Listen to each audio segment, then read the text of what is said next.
Okay, బైబిల్లో కొద్దిసేపు దేవుని వాక్యాన్ని ధ్యానం చేద్దాం. చదవండి. ఎఫెసీ పత్రిక.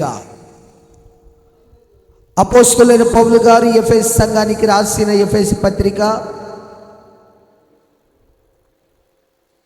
5వ అధ్యాయం 10వ వాక్యం.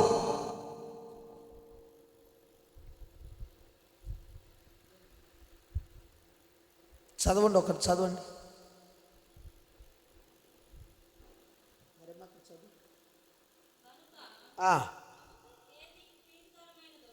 ఏది ప్రీతికరమైనదో దానిని పరీక్షించుము, వెలుగు సంబంధులై నడుచుకొనుడి. చాలు, గట్టిగా ఒక హల్లెలూయా చెప్పండి. హల్లెలూయా. జాగ్రత్తగా దేవుని వాక్యాన్ని గమనిద్దాం. ఇక్కడ పౌలు గారు తన సంఘానికి చెప్తున్న మాట ఏమిటంటే, దేవునికి ఏది ప్రీతికరమైనదో దానిని పరీక్షించి తెలుసుకోండి అంటున్నాడు. దేవునికి ప్రీతికరమైనది అంటే ఇష్టమైనది లేక ఆనందం కలుగ చేయగలిగింది ఏదుందో అది మీరు పరీక్షించి తెలుసుకొని దానిని చేయండి అని చెప్పి వాక్యం చెప్తుంది. మరి మనము దేన్ని పరీక్షిస్తున్నాం? ఎవరికి ప్రీతికరంగా ఉంటున్నాం? దేవునికి ప్రీతికరంగా ఉంటున్నామా? ఆయన కోరుకున్నట్లుగా బ్రతకగలుగుతున్నామా? ఆయన ఇష్టపడినట్లుగా మన జీవితాన్ని ముందుకు తీసుకొని వెళ్ళగలుగుతున్నామా? లేకపోతే ఏదో సరదాగా ఏదో వెళ్ళాలి కదా అనేటట్లుగా మన భక్తి వ్యవహారాన్ని కొనసాగిస్తున్నామా? పౌలయ్య అందుకే అన్నాడు, దేవునికి ఏది ప్రీతికరమైనదో దానిని పరీక్షించి తెలుసుకోండి. దేవునికి ఇష్టమైన దాన్ని చేయండి. ఏమిటయ్యా దేవునికి ఇష్టమైంది అంటే, కొరింథీయులకు రాసిన 2వ పత్రిక, పౌలు గారు కొరింథీ సంఘానికి రాసిన 2వ పత్రిక 5వ అధ్యాయం 9వ వాక్యం.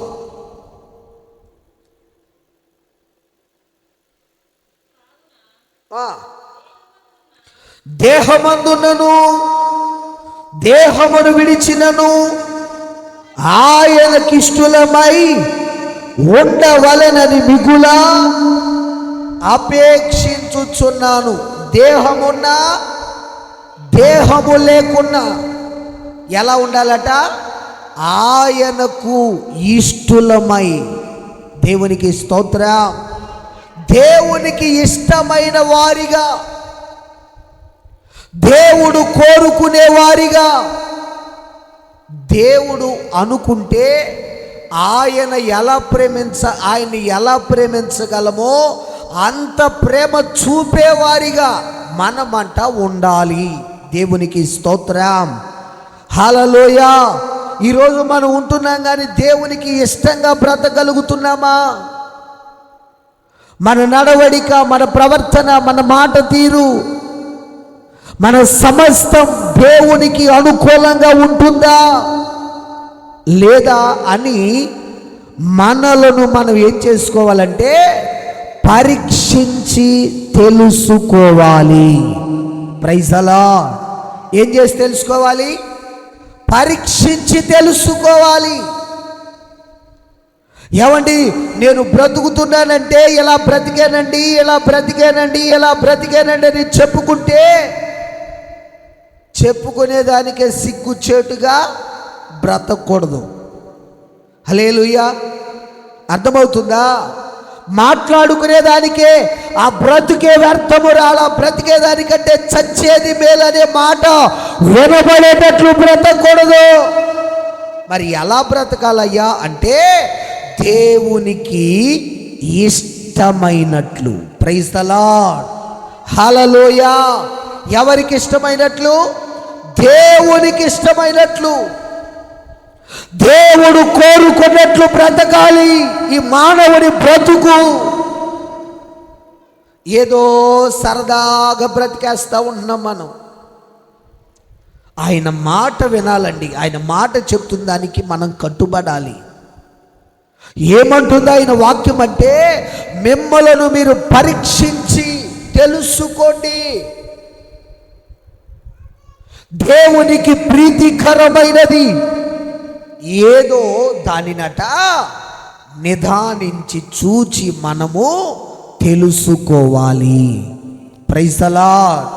లేదండి ఎలా కాదండి మా ఇష్టారాజ్యం అన్నారనుకోండి, మన బ్రతుకుకి ఒక అర్థం ఉండదు. బ్రతికిన బ్రతుకుకి ఒక నియమకరమైన జీవితం ఉండదు. అటువంటి భయానకమైన శాపాన్ని మన కుటుంబంలో కొని తెచ్చుకునే దానికంటే మనము యోగ్యమైన ప్రవర్తన కలిగి ఉండాలి. హల్లెలూయా. దేవుడు ఇష్టపడేది, దేవుడు కోరుకునేది, దేవుడు ఆశించేది అట్టి ప్రవర్తన కలిగి ఎవరైతే ఉంటారో వారట దేవునికి ఇష్టమైన వారిగా మారతారట. ఆమేన్. ఎవరికి ఇష్టమైన వారిగా? దేవునికి. ఈరోజు మనుషులకు ఇష్టమయ్యేటట్లు చాలా చేస్తున్నాం మనం.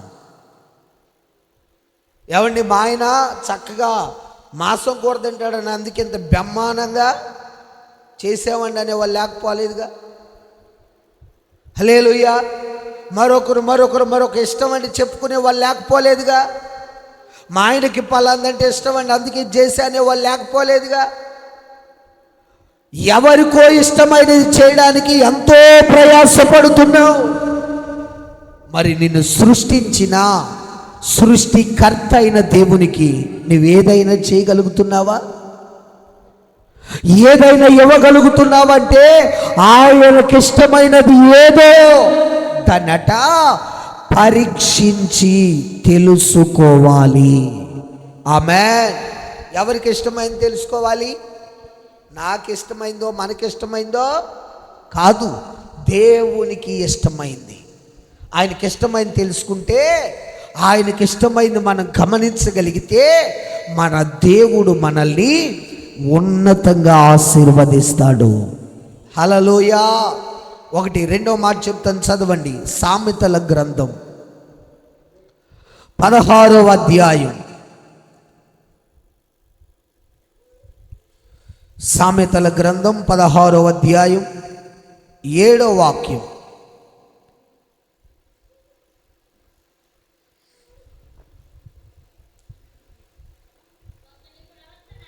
ఒకని ప్రవర్తన యెహోవాకు ప్రీతికరమైనది గనుక ఆయన వాని శత్రువులను మిత్రులుగా చేయును. ఆమేన్. రెండోది ఏంటంటే ప్రవర్తన. మన ప్రవర్తన ఎవరికి ఇష్టమైనదిగా ఉండాలంటే దేవునికి. ఎవరికి ఇష్టమైందిగా?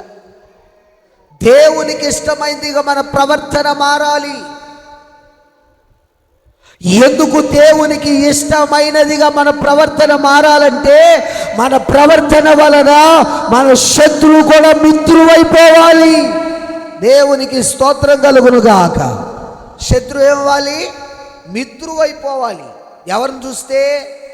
మనల్ని చూస్తే, మన ప్రవర్తన చూస్తే, మన నడవడిక చూస్తే, మన మాట తీరు చూస్తే, మన విధానము చూస్తే, మన కదలికలు చూస్తే, మన మనస్సు మన మానసికంగా దేవునితో ఎంత అంటుకట్టబడ్డామో ఆ స్థితిని చూస్తే ఏమైపోవాలి?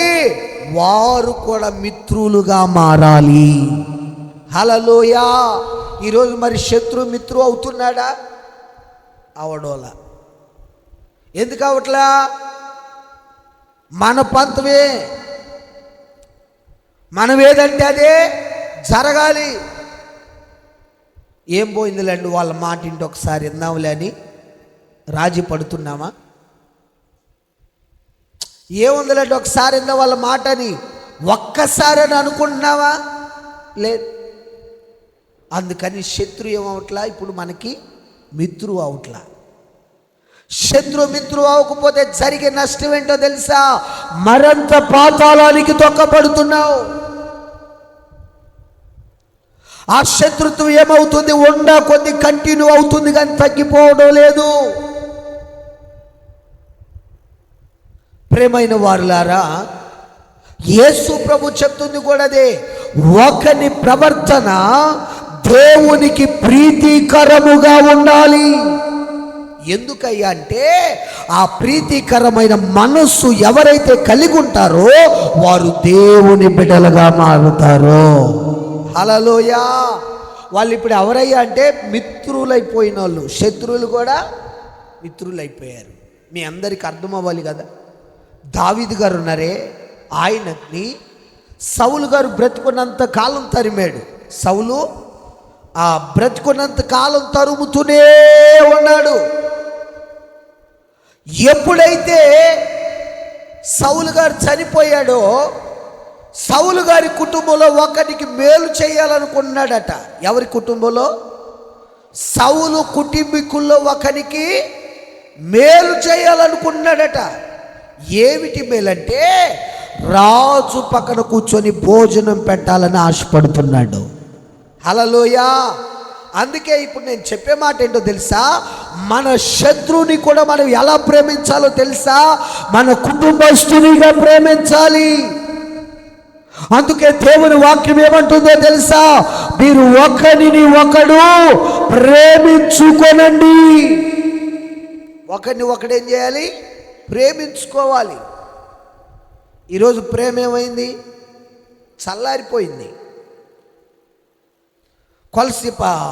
ఎఫెసీ పత్రిక 4వ అధ్యాయం 1వ వాక్యంలో ఉంటుంది అనుకుంటా మాట.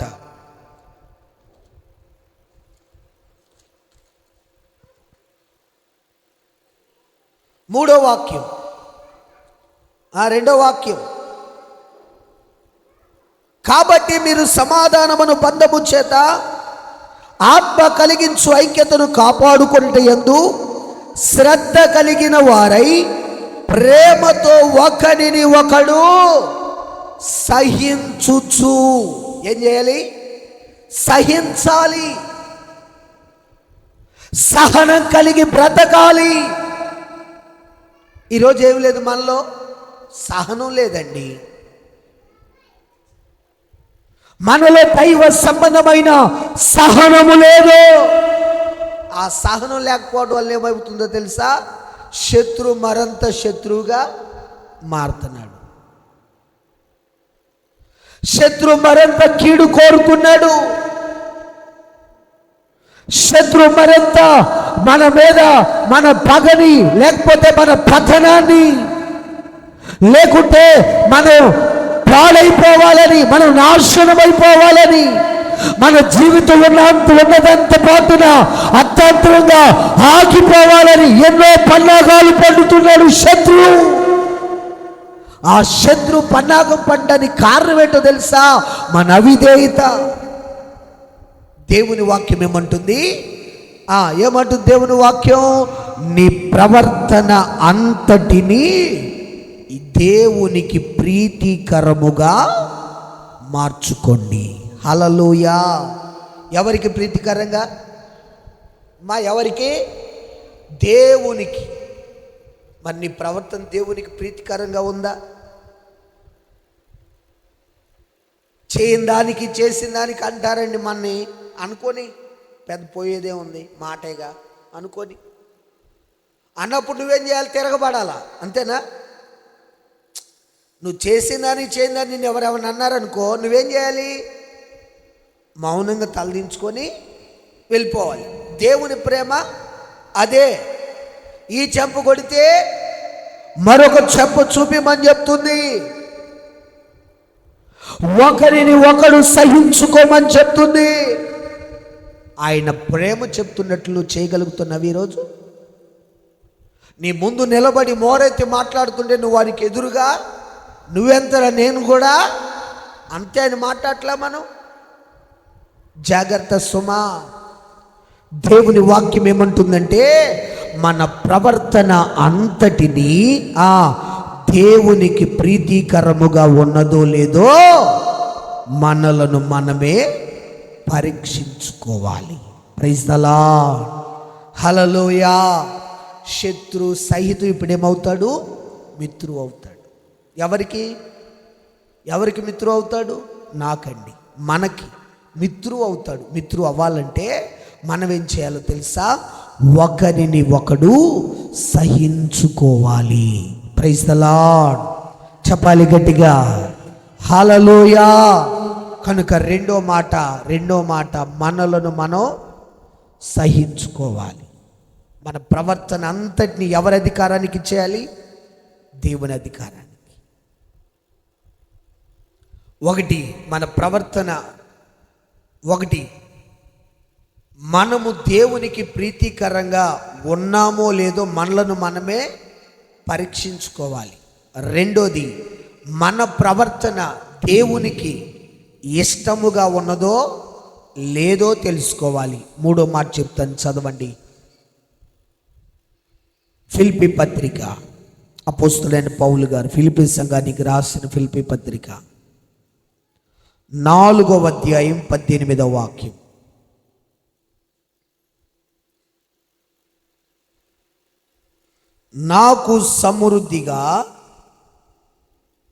నాకు సమస్తమును సమృద్ధిగా కలిగి ఉన్నది.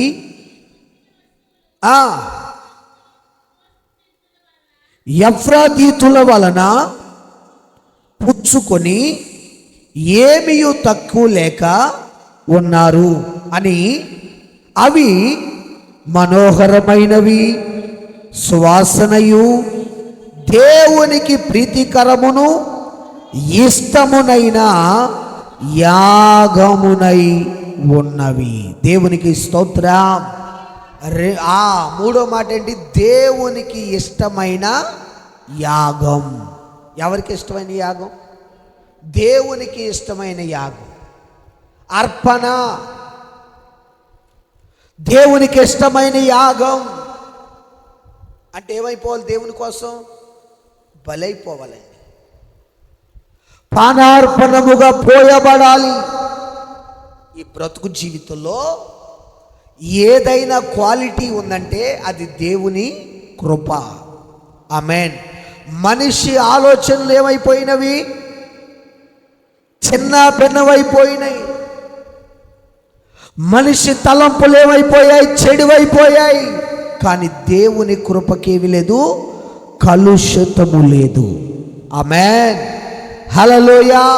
ఆయన కృపకేవి లేదు, కలుషితము లేదు. ఆయన కృపకి ఇది అని వంక పెట్టేది లేదు. హల్లెలూయా. అందుకే ఆయన కృపకు పెట్టిన పేరేమిటంటే అర్హత లేని వారిని అర్హునిగా మార్చి ఎవరిని ఒక ఉన్నతమైన స్థానంలో నిలబెట్టగలిగింది దేవుని కృప. ఆ కృప పొందుకుంటే మనమంట ఏమవుతామో తెలుసా? మూడోది, ఆయనకు ఇష్టమైన యాగముగా మారుతాము. ఆమేన్. హల్లెలూయా. మీ అందరికీ కొన్ని మాటలు చెప్తాను, 1-2 చెప్తాను, వినండి. చైనా దేశంలో వర్షపాతం ఎక్కువ ఉండటం వలన ఆ నీటి ప్రవాహానికి ఏమొచ్చిందంటే బాగా ప్రవాహం వచ్చి కట్టబడిన బ్రిడ్జి కూలిపోయింది. బ్రిడ్జి కూలిపోతే మా అయితే 100 మందో 200 మందో చచ్చిపోవాలా. ఎంతమంది చనిపోయారు తెలుసా? 50,000 మంది చనిపోయారు. ఎంతమంది?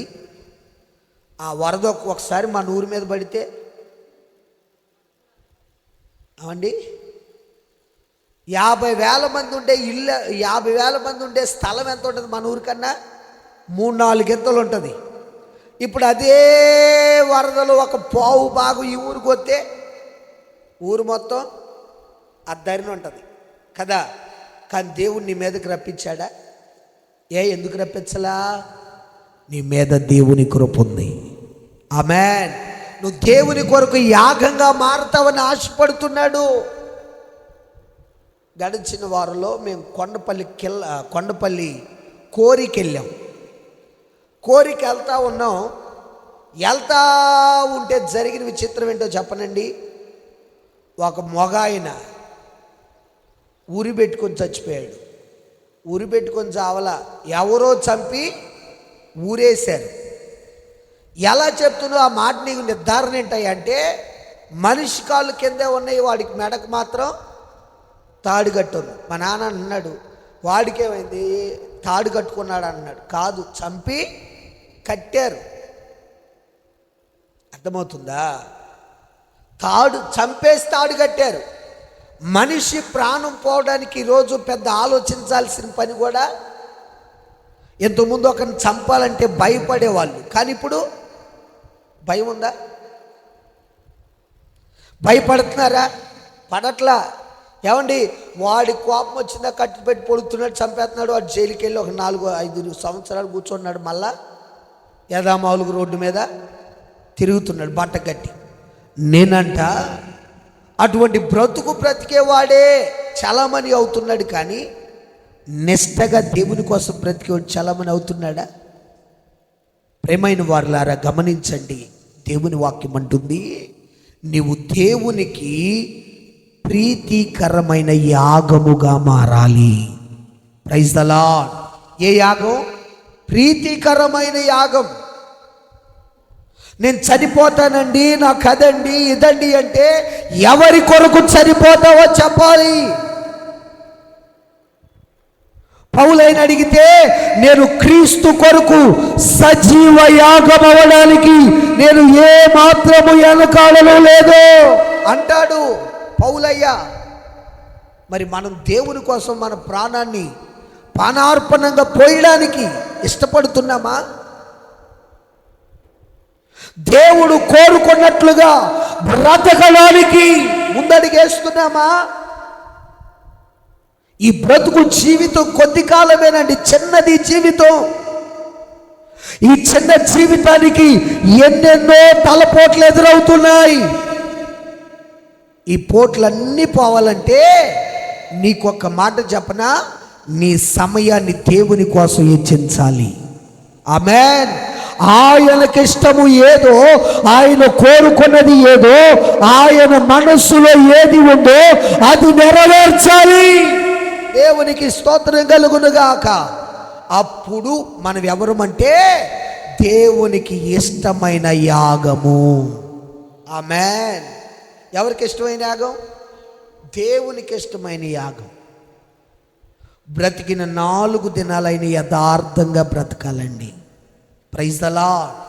హల్లెలూయా, హల్లెలూయా. నేను మీతో చెప్తున్నాను, ఆ మాట వినండి. ఎప్పుడు చెప్తాను, ఇప్పుడు చెప్తున్నా. పచ్చడు మెతుకులు తిన్నా ఒకడు ఆరిపోవాలని కోరుకోకూడదు. ఆమేన్. పచ్చడి మెతుకులు తిన్న యథార్థంగా బ్రతకాలి, కానీ ఒకని పతనాన్ని కానీ, ఒకని నాశనాన్ని కానీ, ఒకని అవిధేయతగా ఒకడు ఏమండి ఉన్న పాటున కుళ్ళిపోవాలని కానీ మనం కోరుకోవడానికి వీల్లేదు. అది క్రైస్తవులకు తగినది కాదు. దేవునికి మహిమ కలుగునుగాక. చెప్పండి గట్టిగా. చేతులెత్తి ఊపుతూ చెప్పారా? 2 చేతులెత్తి ఊపుతూ బిగ్గరగా చెప్పండి, హల్లెలూయా.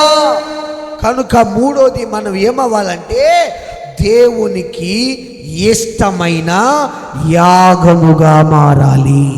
Praise the Lord. ఎవరికి ఇష్టమైన యాగంగా? దేవునికి. మూడోది ఆఖరి మాట చెప్తాను. అపోస్తలుడైన పౌలు హెబ్రీ సంఘానికి రాసిన హెబ్రీ పత్రిక 12వ అధ్యాయం 28వ వాక్యం.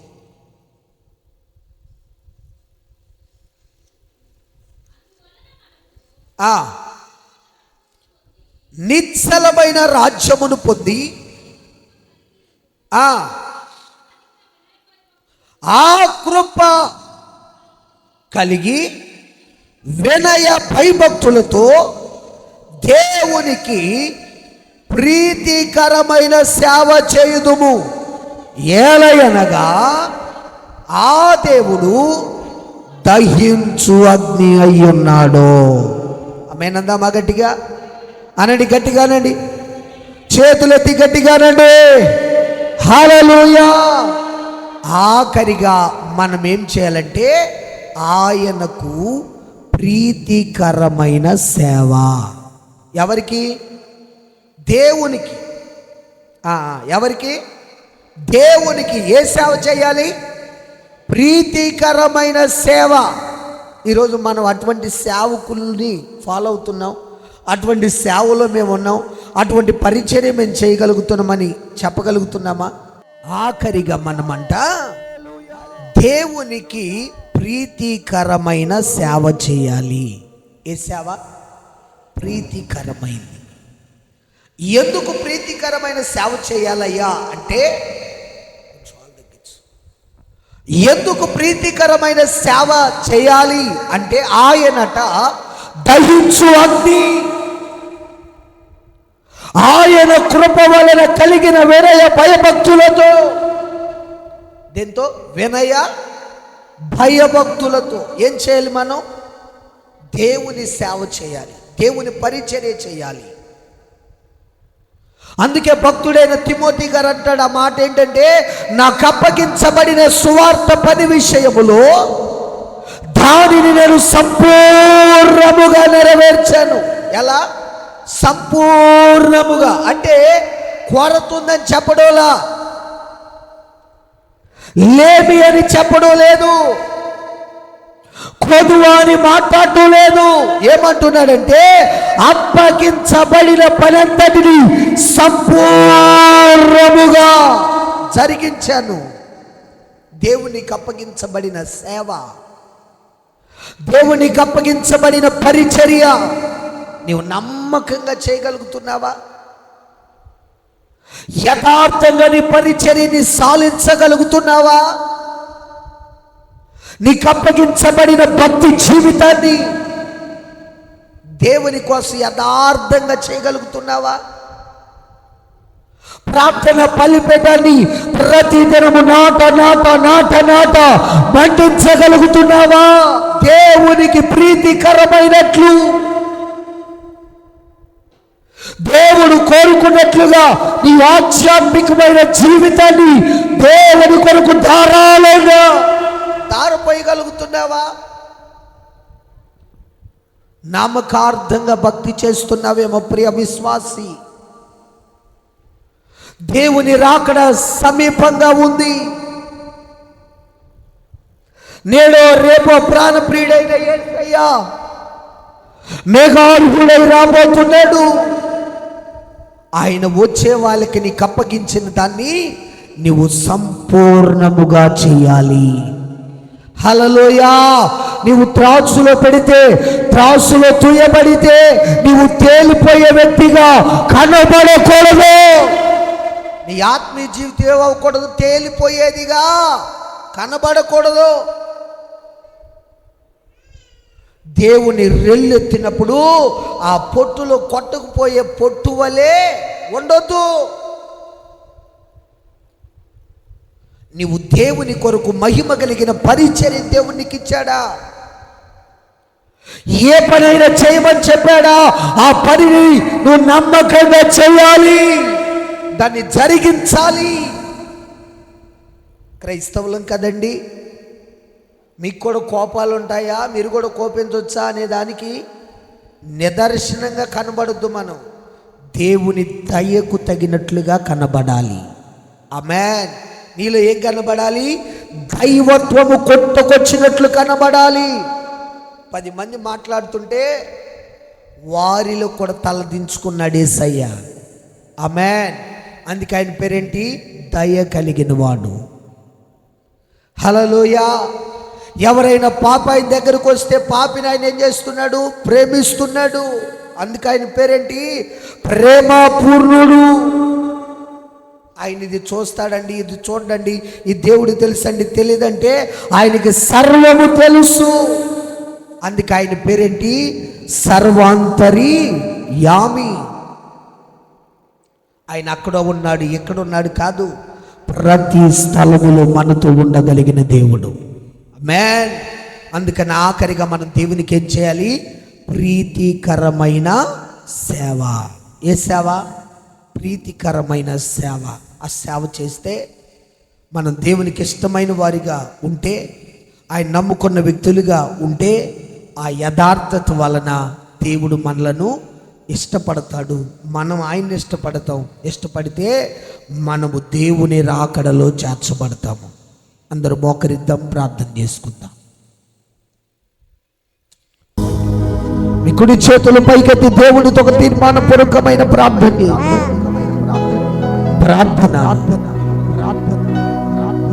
మహాపరిశుద్ధుడు గణుడైన మా ప్రియ పరలోకపు తండ్రి, నీకే లెక్కలేని కృతజ్ఞతాస్తుతులు స్తోత్రములు చెల్లిస్తున్నాము ప్రభువా. అయ్యా, నేటికి నన్ను మమ్మల్ని అందరినీ సజీవుల సంఖ్యలో నిలవబెట్టిన ఆయన ఈ ఆఖరి పునరుద్ధానపు దినంలోనికి చేర్చిన విధానమును బట్టి స్తోత్రాలు చెల్లిస్తున్నాము. ఇది నాన్న పాటల ద్వారా మీరు మహిమ పొందినందుకు స్తోత్రాలు. సజీవ సాక్ష్యాల ద్వారా మా బిడ్డలందరినీ మీరు నిలవబెట్టినందుకు స్తోత్రాలు చెల్లిస్తున్నాము ప్రభువా. అయ్యా, ఆత్మ ఆరాధనలో నీ సన్నిధిని ఆయన యేసయ్య మందిరము మీద నిలిపి ప్రతి ఒక్క బిడ్డను ప్రభువా నీ ఆత్మ చేత దర్శించిన విధానమును బట్టి స్తోత్రాలు చెల్లిస్తున్నాము ప్రభువా. మీ దాసుని నిలవబెట్టుకొని మీరు మాట్లాడిన ప్రతి మాటను బట్టి వందనాలు చెల్లిస్తున్నాము ప్రభువా. అయ్యా అయ్యా, నీ మాట బయట వెళ్తుండగానే ప్రభా మా జీవితాల్లో మీరు కార్యము చేసినందుకు స్తోత్రాలు చెల్లిస్తున్నాము ప్రభా. ఇక మీదట మేమందరము ప్రభా ప్రీతికరమైన వ్యక్తులుగా ప్రభా, కేవలము నీవు మాత్రమే ప్రభా నాయన ఇష్టానుసారమైన వారముగా మేమందరము జీవించడానికి మీరు కృప చూపించండి తండ్రి. అయ్యా, మా జీవితాలు నాయన యేసయ్యా ఇక మీదట తండ్రి నాయన ప్రాణార్పణముగా ప్రభా నీ సన్నిధిలో పోయబడడానికి సహాయము చేయమని అడుగుచున్నాము తండ్రి. మీకు స్తోత్రాలు నాయన. వాక్యానుసారముగా మేమందరము జీవిస్తామని నాయన వారి హస్తాలు నీ తట్టు చూయించిన ప్రతి ఒక్క బిడ్డ తీర్మానాన్ని మీరు స్థిరపరచండి రాజా. అందుకు భిన్నముగా పనిచేస్తున్న ప్రతి శత్రు కార్యాలని కొట్టివేయండి తండ్రి. వాక్యము ప్రతి ఒక్క హృదయాంతరంగంలో ఫలభరితముగా మీరు మార్చండి అయ్యా. ఎక్కడను వాక్యము వ్యర్థముగా పోకూడదు ప్రభా, వాక్యము వ్యర్థముగా పోకూడదు నాయన. అయ్యా, ఉపదేశము చేత ప్రతి ఒక్క బిడ్డ కట్టబడాలి రాజా. ఇక మీదట ఉపదేశము ప్రకారము ప్రతి ఒక్క బిడ్డ ప్రవర్తన జీవించగలగాలి తండ్రి.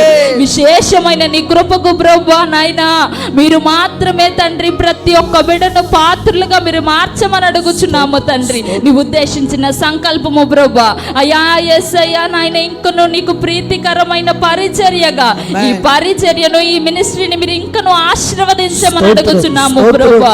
మీరు మాత్రమే తండ్రి నాయన కార్యము చేసేవాణిగా ప్రభా నాయన ఈ వారం పరిచర్య అంతయు కూడా మీరు జరిగించమని అడుగుచున్నాము తండ్రి. మీకు స్తోత్రాలు నాయన. ఇది నాన్నని సన్నిధికి చేరికుడి వచ్చిన ప్రతి ఒక్క బిడ్డను దీవించండి, ఆశీర్వదించండి. బలహీనలు బలపరచండి, రోగుల్ని ముట్టండి, స్వస్థపరచమని అడుగుతున్నాము తండ్రి. మీకు స్తోత్రాలు. బిడ్డల కుటుంబాలను ఏలుబడి చేస్తున్న ప్రతి దరిద్రతను కొట్టివేయండి. నిత్య సమృద్ధి కలగగలగాలి. ప్రతి కుటుంబంలో నిత్య సమాధానము కలగగలగాలి. ప్రతి కుటుంబంలో నిత్య శాంతి ప్రభా బిడ్డల కుటుంబాలను ఏలుబడి చేయగలగాలి నాయన. విశేషమైన నీ కృపను ప్రభా నీ చేత ఆశీర్వదించబడిన వారు ఇలాగా ఉంటారని ప్రభా అయ్యా. ఈ బిడ్డలందరినీ మీరు దీవించండి రాజా. నీ సన్నిధిలోనికి రాలేని బిడ్డలందరినీ దయతో క్షమించండి తండ్రి. అయ్యా, వారికి మరొక అవకాశమును మీరు కలుగజేసి నాయన నీ సన్నిధిలో నిలిచే భాగ్యమును మీరు కలుగజేయండి అయ్యా. నీ రాకడ ఆలస్యమైతే మరొక్క మారు మేమందరం ఇటు రీతిగా చేరి నిన్ను స్తుతించే అంతవరకు ప్రభా నీ కాపుదలలో నన్ను మమ్మల్ని అందరినీ ఉంచమని యేసు నామములో అడుగుచున్నాము తండ్రి, ఆమేన్. మన తండ్రి అయిన దేవుని ప్రేమ, కుమారుడైన యేసయ్య కృప, పరిశుద్ధాత్మ దేవుని నిత్యమైన దివ్య సన్నిధి మనకును సకల గుండి పరిశుద్ధులకు ఈ దినమున దేవుని వాక్యం విన్న ప్రతి బిడ్డకి ఇప్పుడు ఎల్లప్పుడూ సదా మన దేవుడు తోడుండి నడిపించునుగాక. ఆమేన్.